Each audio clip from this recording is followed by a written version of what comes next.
ऐसा ही एक बार देवर्षि नारद जी कैलाश पर्वत पर विराजमान भोलेनाथ और माता पार्वती वहां पहुंचते हैं। भोलेनाथ भ्रमण करने गए। माता से देवर्षि नारद जी कहते हैं, मां भोलेनाथ कहां गए? अरे प्रभु भ्रमण करने गए, आपको नहीं ले गए? अरे क्या मोए क्या पल्लू में ही बांध के रखे? मेरी भाषा समझ में तो आ रही है ना? हाँ, तो मुझे क्या पल्लू में ही बांध के रखेंगे? अरे गए होंगे कोई काम से, बिजनेस का काम हो सकता है, कोई पर्सनल काम हो सकता है। बहुत बातें हुई, लेकिन एक बात कह दी अंत में। नारद जी कहते हैं, मैया मोहे ऐसो लागे कि भोलेनाथ आपसे जरा प्रेम कम करते। ओहो, अब बहनें बड़ी भोली हो गए। अब कोई पड़ोसन आके जरा सा बोल दे सो बिदक जावे। अब बिदक गई। नारद जी ने कहा यही समय ठीक है बोलने का। बोले, मैया तू कह रही है कि छुपी से छुपी बात बता देते हैं, पर ये बात बता कि वो गले में जो मुंड की माला पहने हैं ना, वो किस लिए पहने बताया? ओहो, जो सुना सो दिमाग घूम गया।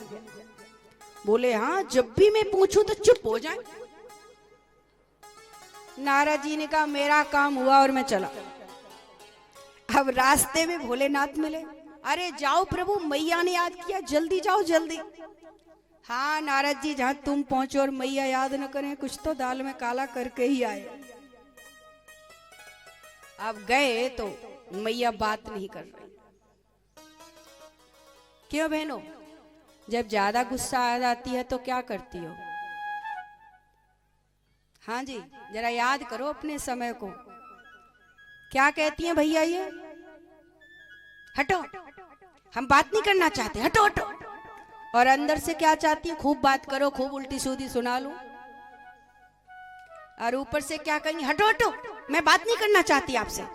ऐसा ही प्रसंग आज भोलेनाथ में और माता पार्वती में चल रहा। माता कहती है, जाओ जाओ, मैं बात नहीं करना चाहती। अरे मैं तो छुपी से छुपी बात बता देता हूं, पर तू किस लिए इतनी नाराज है? भोलेनाथ सोचते हैं व्यक्ति दो बार में सच्चाई बोलता है। एक तो जब बहुत क्रोध में हो तब, और दूसरा नशे में हो तो। IAS PCS कई बार ऐसे लोगों के साथ, भक्तों के साथ बैठने का मौका मिला, तो कहते हैं, वो बात चलती है कि भाई तुम चोर से कबूल बातें कैसे हो सच्चाई? कहते हैं गुरु माँ उसे डट के पिलाते, और जब वो पी लेता है तो उसे होश ही नहीं रहता, सच्चाई बोल जाता है। या तो क्रोध में सच्चाई बोलता है या बेहोशी में। आज कहा अंदर क्या है? भोलेनाथ विचार करते हैं सच्चाई को बाहर लाना, तो थोड़ा और बढ़ाई बात और कहा, वो तो ठीक है पार्वती, पर ये बता कि गौरा वो कहाँ गए हैं? कार्तिकेय कहाँ गए? ओहो, क्या कार्तिकेय को रखने का मैंने ही ठेका लिया है? आप भी कुछ कर लिया करो। कहा चल छोड़, कार्तिकेय को छोड़, गणेश जी की बता दे कहाँ गए लड्डू खाने। अब तो मैया लाल हो गई। बोले बस मेरा काम यही है, बाली बच्चों को रखना। कहीं कार्तिकेय की, कहीं गणेश जी की, हद ही कर दिया आपने, मुझे मत बात करो। ओहो, भोलेनाथ ने कही अब तो मामला ज्यादा ही गर्म हो रहा है, तो मैया को लिया और सीने से लगा लिया। प्रेम में वो ताकत है प्यारे, जो कितनी ही बात गहरी हो पर बाहर आ जाती है। जो सीने से लगाया भोलेनाथ ने, पीठ पर हाथ फेरा और कहा, इसलिए किस लिए इतनी नाराज हो देवी? मैं आपको गुप्त से गुप्त बात बताता हूं, लेकिन आप तो मुझे कुछ बता ही नहीं रही। कहा प्रभु आप कहते हो कि गुप्त से गुप्त बता देता हूं, पर ये बताओ कि आपके गले में ये जो मुंड की माला पहने हो, ये किस लिए पहने हो? ओहो, अब जो सुना भोलेनाथ ने अपना सिर पकड़ लिया। देखो, या तो एक बार कोई बोल दे छोड़ो बाद में बताऊंगा, इसका मतलब बात आपके लायक नहीं, और अगर बार बार पूछ रहे हो तो सुनने की हिम्मत रखो। बात समझ रहे हैं? आज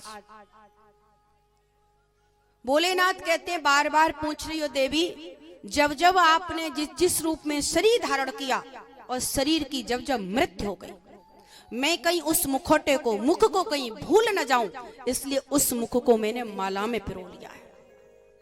और तुम बार बार मुझे इसी की पूछ रही हो। जो ये सुना माता को अपने आप पर पश्चाताप हुआ, ये मैं भोलेनाथ क्या पूछ बैठी। पर अगले ही क्षण प्रश्न कर दिया, अगले ही क्षण प्रश्न कर दिया, प्रभु आपकी बात वो तो ठीक है, पर आप ये बताओ कि मेरे शरीर का बार बार जन्म होता है, मरण होता है, पुनरपि जन्मम पुनरपि मरणम, मेरा बार बार जन्म होता है, बार बार मरण होता है, तो आप कौन सी अमरौती खा के आए हो? आप अमर कैसे हो गए जो आपका जन्म मरण नहीं होता?